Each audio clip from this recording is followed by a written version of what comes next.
Hola, buenas a todos. A continuación, Jonathan Duval, de Future Fibers, va a comentar la ponencia sobre innovación en jarcias de material compuesto, de la náutica a la ingeniería avanzada con soluciones de alta carga. Jonathan Duval es un ingeniero industrial con máster, con diferentes másteres y con un MBA, y ha desarrollado toda su carrera en Future Fibers. Ha pasado por diferentes puestos: director de desarrollo, director de equipo de I+D, director de operaciones y ya su último cargo, que es director general. Así que, por favor. Gracias, Juan. ¿Me oís bien?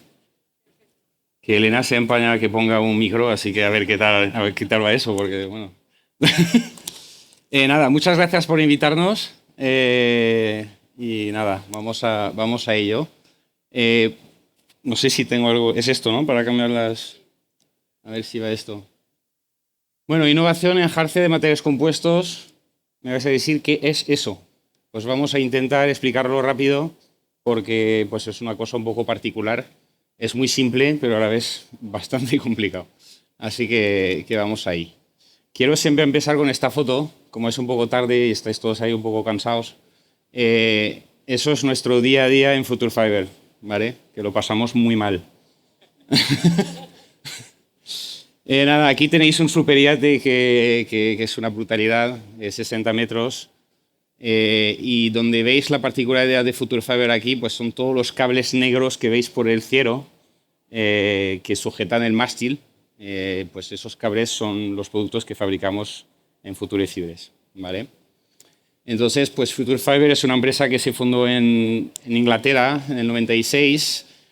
Hoy en día somos el primer fabricante de cables de materiales compuestos en el mundo para temas de competición y barcos de recreo. Y tenemos pues el catálogo más amplio de ese tipo de producto, y una particularidad de nuestra empresa es que somos parte del grupo North Technology Group, de la empresa North Sails, que algunos conoceréis los que navegan, lo cual pues nos permite varias cosas, una de las cuales pues que tenemos dos plantas de fabricación, una que está en Valencia, por eso pues somos una empresa española también, y una en Sri Lanka, dentro del hub, digamos, de North, con varias fábricas que hay ahí. Pues tenemos una fábrica ahí también, unos 400 empleados en la empresa. Y pues siempre me gusta decir que somos una empresa de ingenieros, porque tenemos bastante ingenieros y todas las piezas que fabricamos de materiales compuestos están fabricadas a medida. No hay ninguna pieza que hagamos que sea en serie. Digamos que cada barco tiene sus particularidades, cada proyecto es particular, y pues todo pasa por diseño, ingeniería, etcétera, ¿vale? De lo que quiero hablar hoy es un poco la evolución de la empresa, de dónde venimos en nivel náutica, que hemos aprendido ahí, y cómo lo trasladamos hoy en día en nuevos sectores, porque obviamente llevamos 20 años trabajando en el sector de los barcos, pero ahora mismo, al ser pues el líder de este sector, pues todas las tecnologías que hemos desarrollado nos permite utilizarlas en otros sectores. Nada nuevo, como todas las piezas de compuesto, viene del metal antes, y antes del metal pues teníamos las cuerdas no sintéticas, las cuerdas naturales antes de los veleros de hace muchos años, y básicamente pues toda esa traslación, digamos, de tecnología pasó en los años 2000, donde en los barcos de competición, a busca de rebajar peso e intentar ganar en rigidez, en propiedades mecánicas, pues naturalmente, digamos, los materiales compuestos han entrado por ahí, con todas las ganancias que tienen. Para entenderlo un poco mejor lo que dije antes, los cables que fabricamos son cables que trabajan a tracción principalmente, en una estructura donde el mástil trabaja únicamente a compresión, los cables a tensión. Y después fabricamos también cables que son de enrollado, que llamamos, donde los cables pueden trabajar a tensión y a torsión, con las dos propiedades, en los cuales esos cables obviamente tienes unas particularidades de diseño y de fabricación acorde, ya que son de materiales compuestos. Me encanta esta foto, es muy bonita.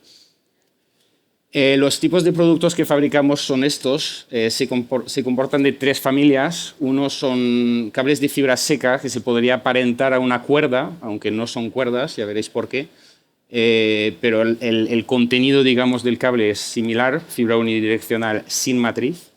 Después tenemos un tipo de cables, los cables de carbono monolítico con fibra de carbono, con toda la pieza, que es un bloque, digamos, y hablamos de fibra solamente unidireccional, no hay nada que esté fuera del eje neutro del cable.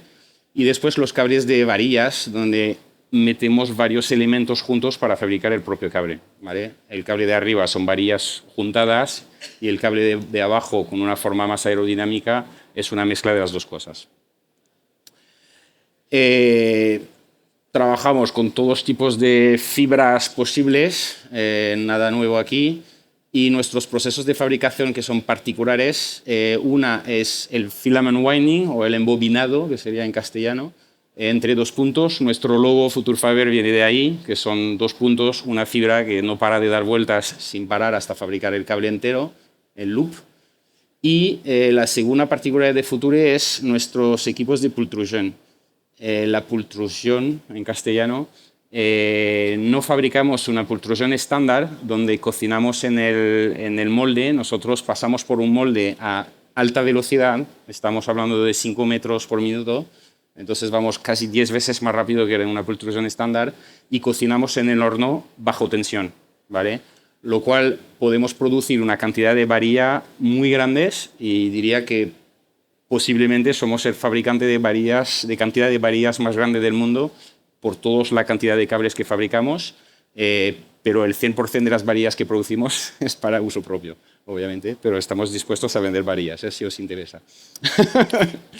De estos dos procesos caen dos tipos de cables, un cable con un final, digamos, de loop, con la fibra que va alrededor de un ojo, el de la izquierda en esta foto, y el de la derecha es lo que llamamos un friction fitting, pues el típico cono con una fibra que se abre dentro. Entonces ese tipo de finales de cable es un cono de composites con las varillas de carbono que os he enseñado antes, que van dispersas, que se puede ver mejor aquí. Entonces, ¿cómo funcionan esos cables? La particularidad del cable es que el 100% de las propiedades de la fibra que compone el cable son las propiedades del cable. Solo trabaja a tracción, entonces nosotros buscamos una fibra y las propiedades de la fibra son tal cual, están transferidas al cable, ¿vale? Es bastante básico, pero estamos limitados por las propiedades de las fibras, porque cuando queremos buscar más rigidez, o vamos a más rigidez de fibra o añadimos más fibra, no hay otra.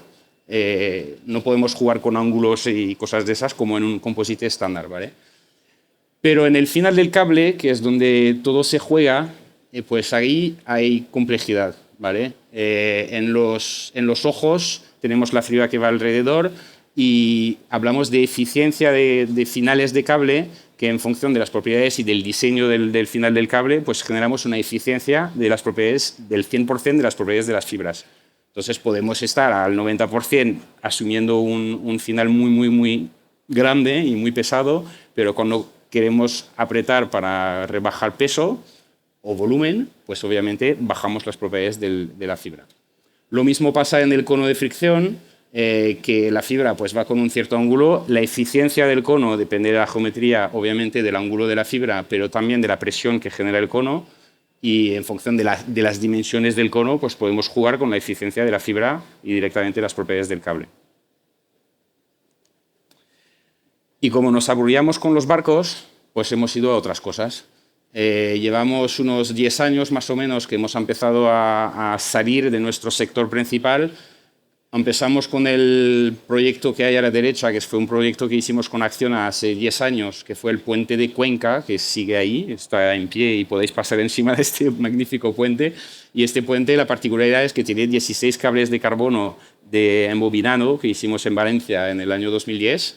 Y es una obra de arte esta pieza.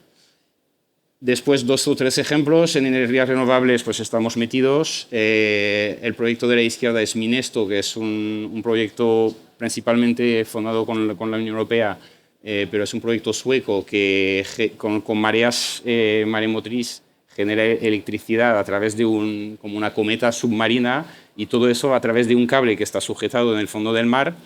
Pero este cable, cuando más grande es, pues más drag genera, más resistencia al avance genera, lo cual están buscando siempre pues, unas propiedades de cables más finas, más pequeñas, más ligeras, y entra en realmente lo que hacemos de normal, básicamente.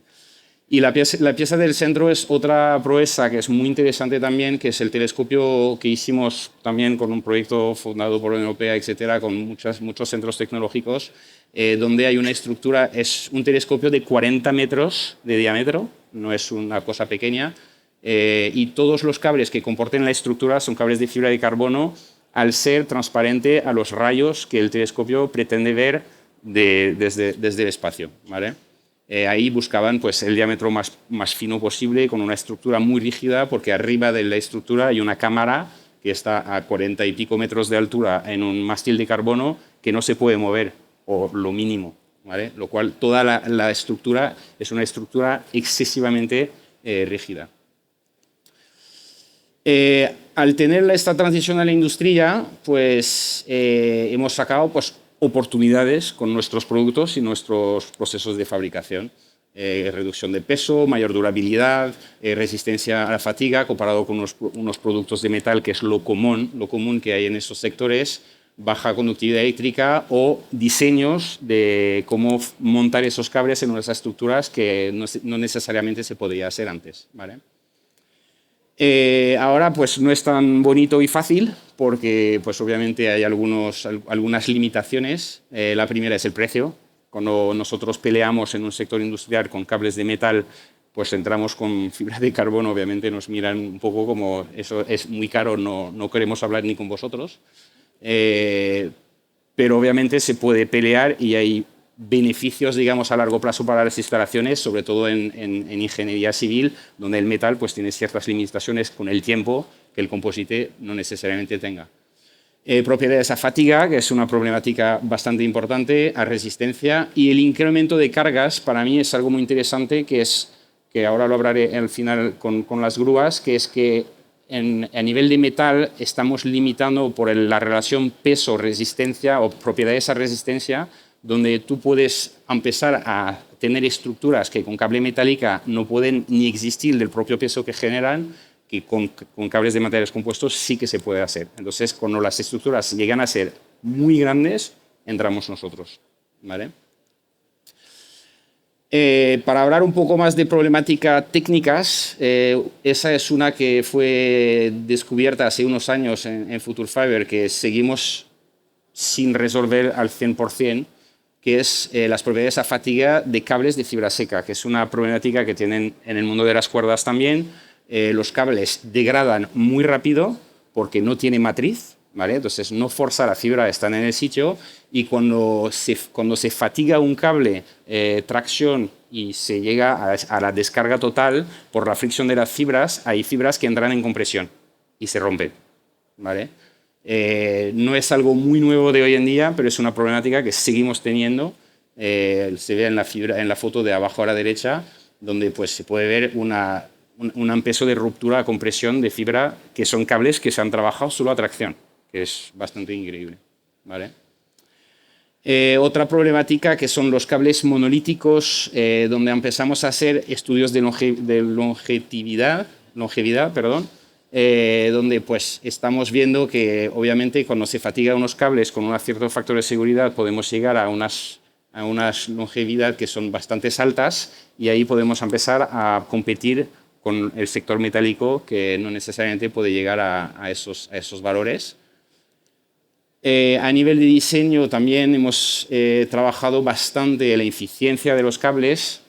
Aquí podéis ver dos cosas. En la parte de arriba pues es una modelización en elementos finitos de un cable de varillas, pero la parte interesante realmente es el gráfico de abajo, donde en función del dimensionamiento del final del cono del cable, pues podemos llegar a no al 100% de las propiedades a resistencia de la fibra, pero un 80%, casi un 90%, al tener un final bastante alto, sí que se puede llegar a conseguir. Entonces, si el cable está diseñado solo por resistencia y no por rigidez, podemos llegar a cargas que son casi las propiedades de las fibras, lo cual es un hito bastante interesante. Y por acabar, el tema del embobinado de fibra. Aquí hay problemáticas varias, no las voy a poner todas obviamente, pero para que veáis dos tipos de mejoras que hemos hecho en los cables a lo largo de los años y sobre todo con la aplicación industrial.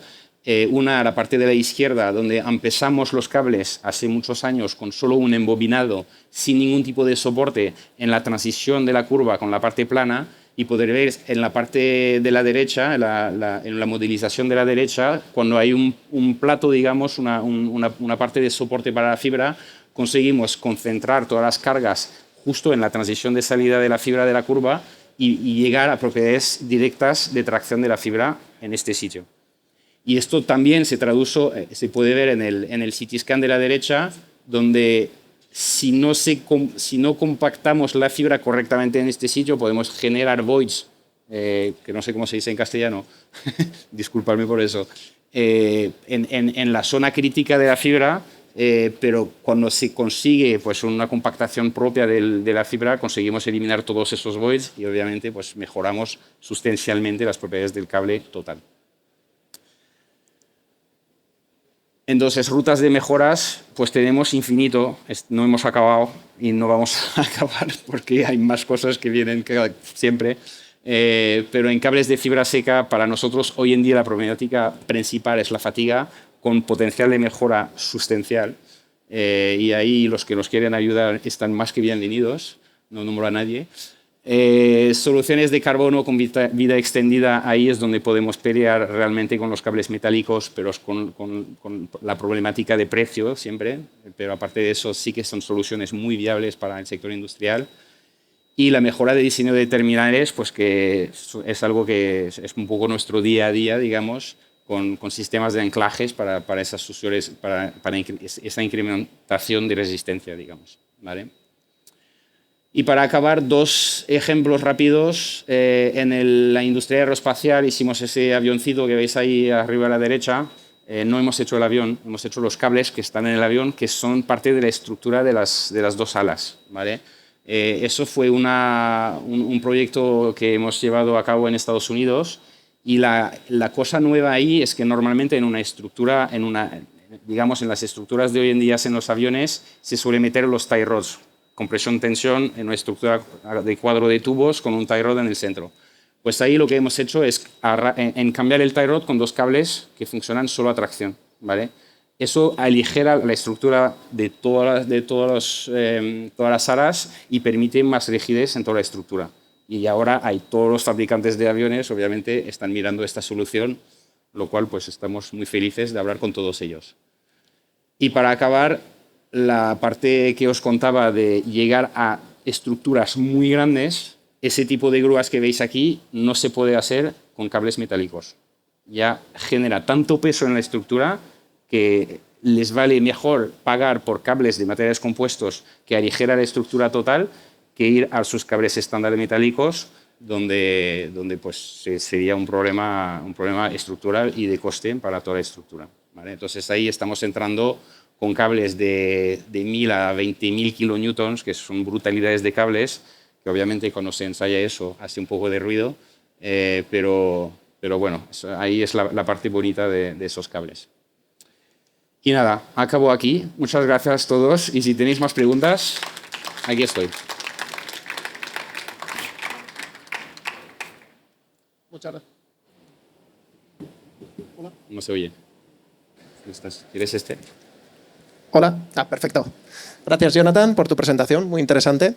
¿Tenéis alguna pregunta que hacerle a Jonathan?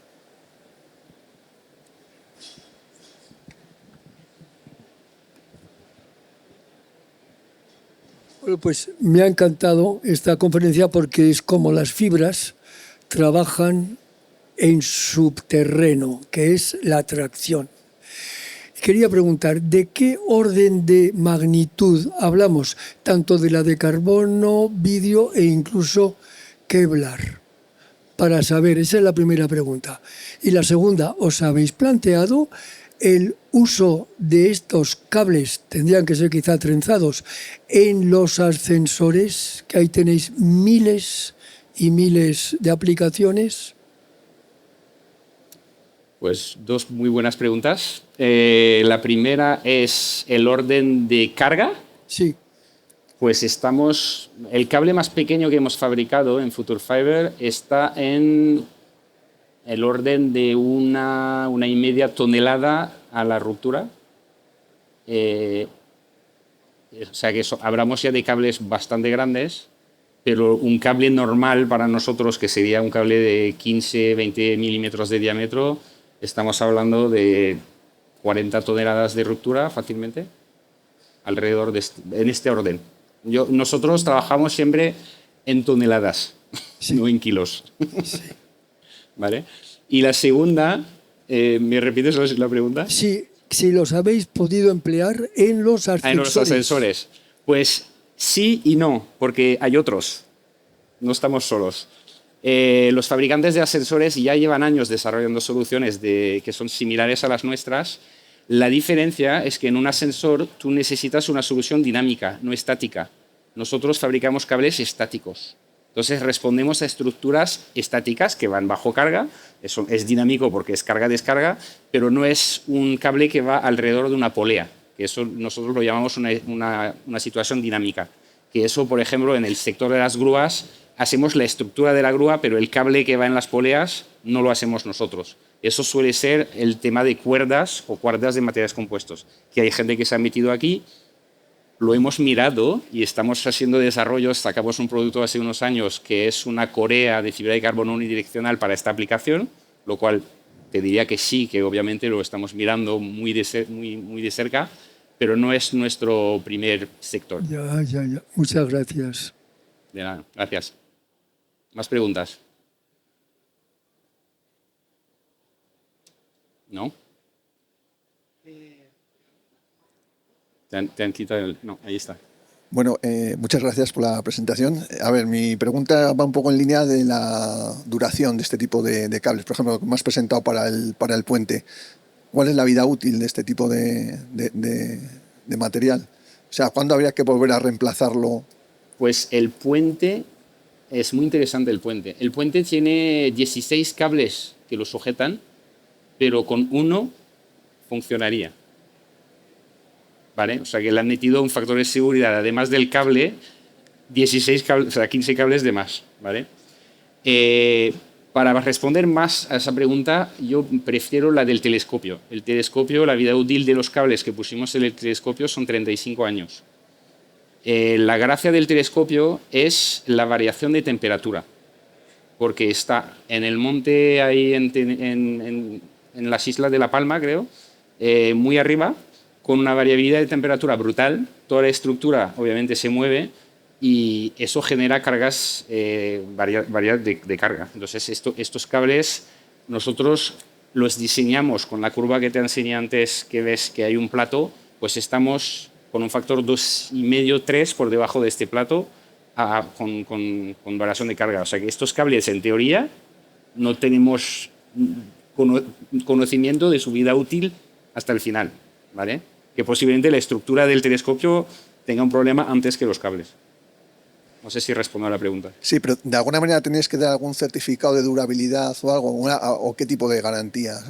A ver, nosotros los cables los certificamos. A ver, eso es una muy buena pregunta también. Cuando entramos en ingeniería civil, no hay norma que diga cómo tienen que funcionar los cables de materiales compuestos para entrar en esos sectores. Yo, de hecho, he llegado a hablar con gente de grúas que me ha dicho, mira, la norma es la AENOR no sé qué, y aquí ves, y es todo cables de metal. Y digo, y aquí yo no puedo responder a la pregunta. Entonces, muchas veces con los organismos de certificación trabajamos con ellos para escribir la norma, que es lo que hemos hecho en grúas, que es lo que hemos hecho en barcos. En el puente hemos hecho nuestra propia norma porque no existía. Entonces trabajamos con ellos, pues con los típicos DNV, SGS, Lloyd, los podéis llamar todos, y montamos estándar con ellos. En el tema, hoy en día hay un mundo que se está moviendo muchísimo, que son las plataformas, los molinos en plataformas flotantes con jarcias que van al fondo del mar. Eso todos los actores del sector se han metido juntos para escribir la norma, porque no existe. Entonces nosotros estamos metidos con ellos para decidir pues, la vida útil del cable, cuánto tiene que ser, a fatiga, con qué factores de seguridad tenemos que pasar la norma, y la norma la escribimos con ellos. O sea, nos ponemos de acuerdo entre todos. Vale, gracias.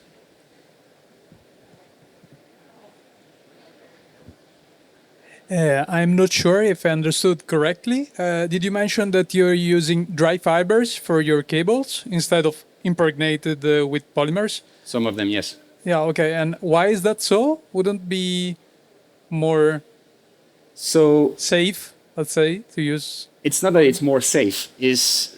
So if you build a cable with dry fiber, you can gain in weight and in price. So if you build the same cable with only a Kevlar fiber or a very, I mean, I don't know if you know PBO Xylon, which is the fiber that is the analogy of a carbon fiber just in tensile property. We use that fiber a lot at Future Fibers.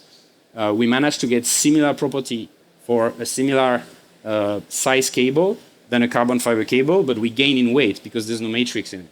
We can gain 30% easily the overall weight of the cable. For cranes, for example, cables that they don't necessarily need a long fatigue life, so they look for 40,000 cycles, 50,000 cycles, which for us is very little short life. They would prefer a cable in dry fiber because of the price, which is more competitive compared with metal. So this type of cable actually has some market. It's not the whole market, but there is a market for it. Okay, and to use those dry fibers, you need to control very well the directionality of the force applied, I guess. Correct. But you can do it quite well, I guess, for these That's- applications, right? Or yeah, in our machines, yes. Okay. In a filament winding machine. Okay, All the fiber needs to be pre-tensioned, otherwise it doesn't work. okay. Thank you. It answers. No problem. Todo el mundo ha pillado eso, ¿verdad?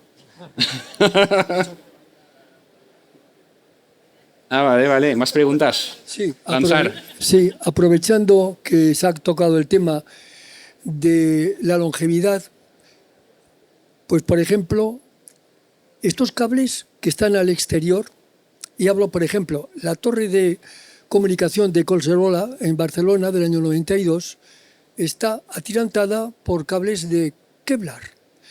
Y el Kevlar exige, porque le ataca inmediatamente, como bien sabrás, la humedad y la radiación ultravioleta. Y tiene que estar protegido todo el contenido del cable, por ejemplo, por un elastómero. Cuando es la humedad, ni digo nada. El Kevlar, cuidadito con él. Sin los cables, estamos hablando marinos, ahí, estos que cruzan el Atlántico de Estados Unidos acá, ahí llevan X capas. ¿Cuál es la protección que, por ejemplo, un cable de puente sometido a toda clase de inclemencias tiene que tener de exterior? Pues hemos hecho cables así también. No, el de la torre que mencionas son cables que se hacen por extrusión. Entonces es fibra seca que pasa por un baño de un poliolicina que va por fuera, suele ser un polipropileno. Fabricamos cables así, pero los dejamos de fabricar hace unos años porque las propiedades mecánicas de esos cables dependen del final del cable. Y el final de ese tipo de cables son cables a fricción sin resina, lo cual degrada bastante rápido en caso de tener un caso estructural de carga-descarga. Si estamos solo precargado y seguimos precargado siempre, funciona ese tipo de cable, ¿vale? Si el cable está encerrado en un poliuretana, el Kevlar no se va a enterar de las condiciones exteriores. Si no lo tiene, que puede pasar en función del diseño del cable y en función de la necesidad del caso, pues obviamente sí se va a ver una degradación. El cable que habéis visto ahí para Minesto, que va debajo del agua, entra el agua y es fibra seca. O sea, este cable degrada en el tiempo y lo saben, pero pagan por ello porque ganan tanto en diámetro y en peso que saben que van a tener que cambiar el cable en una fecha X, ¿vale? Que es lo que nos pasa en los barcos muchas veces. En los barcos, los cables que habéis visto que enrollan las velas, esos cables tienen una vida útil de 4 o 5 años. A los 4 o 5 años se tienen que cambiar, si no van a romper. Lo sabemos, o sea, está estudiado. O sea, son cables que van degradando con el tiempo. Muy bien, gracias. Muchas gracias. ¿Más preguntas?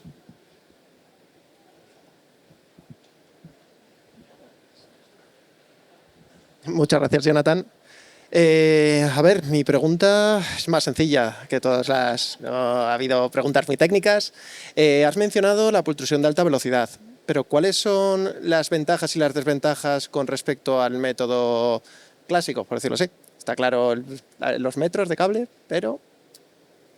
Buena pregunta. La pultrusión de alta velocidad, primero que permite hacer piezas muy pequeñas. Cuando empezamos a hacer piezas muy grandes en diámetro con mucha fibra o mucha resina, la línea de cocinado o de curado tiene que ser mucho más larga, lo cual tenemos problemas. Nosotros somos capaces de cocinar en un horno que tiene unos 25 metros de largo una varilla de 1 milímetro de diámetro, que es básicamente un tubo de 24K de fibra de carbono, ¿vale? O de 12K. El problema que genera este proceso es que al no cocinarlo en el molde, pues obviamente no tenemos una compactación tan buena como si fuésemos en el molde. Entonces tenemos unas varillas con un cierto contenido de voids, que no me acuerdo cómo se dice, de porosidad. Entonces aceptamos un cierto grado de porosidad de nuestros cables debido a la cantidad de varillas que queremos producir, ¿vale? Podemos mejorar aún las propiedades de nuestros cables si hacemos una pultrusión estándar, pero obviamente el coste de la varilla va a subir sustancialmente, ¿vale? No sé si respondo a la pregunta. Ha quedado claro. Pues nada, muchas gracias, Jonathan. Damos Gracias a veta todos. al siguiente ponente.